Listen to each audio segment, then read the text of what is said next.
Muhammad would often retreat to the mountains outside Mecca to meditate.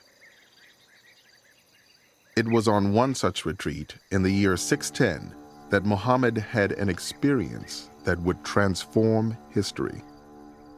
The Prophet used to retire from time to time into a hill called Jabal al-Nur, the mountain of light.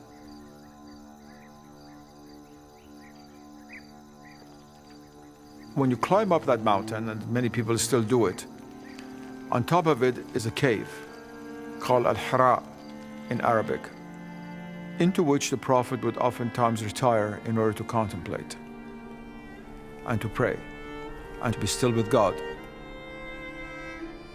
The coming of the revelation was an immediate act.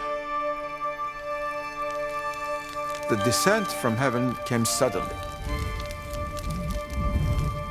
Muhammad was woken from sleep and felt himself absolutely enveloped by a terrifying divine presence. He says it's an angel that seemed to squeeze him in a devastating embrace, and it felt as though all the breath was being squeezed out of his body, and a voice said to him, "Recite." And Muhammad said, "No, I am not a reciter." The voice again said, "Recite. Recite." And then squeezed, as he said, almost beyond his endurance, Muhammad felt the first inspired words of a new scripture in Arabic pouring from his lips. اقرأ باسم ربك الذي خلق. That is, recite in the name of thy Lord who created.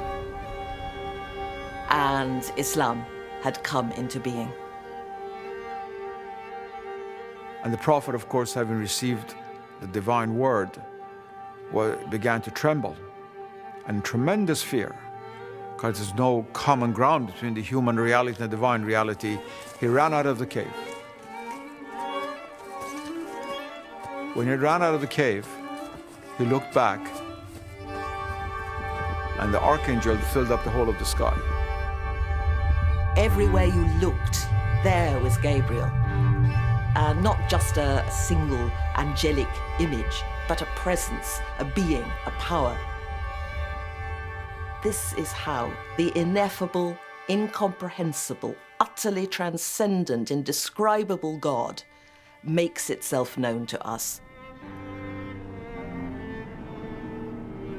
This was something that really shook him to the very core of his being. And he goes down from that mountain and he is shaking.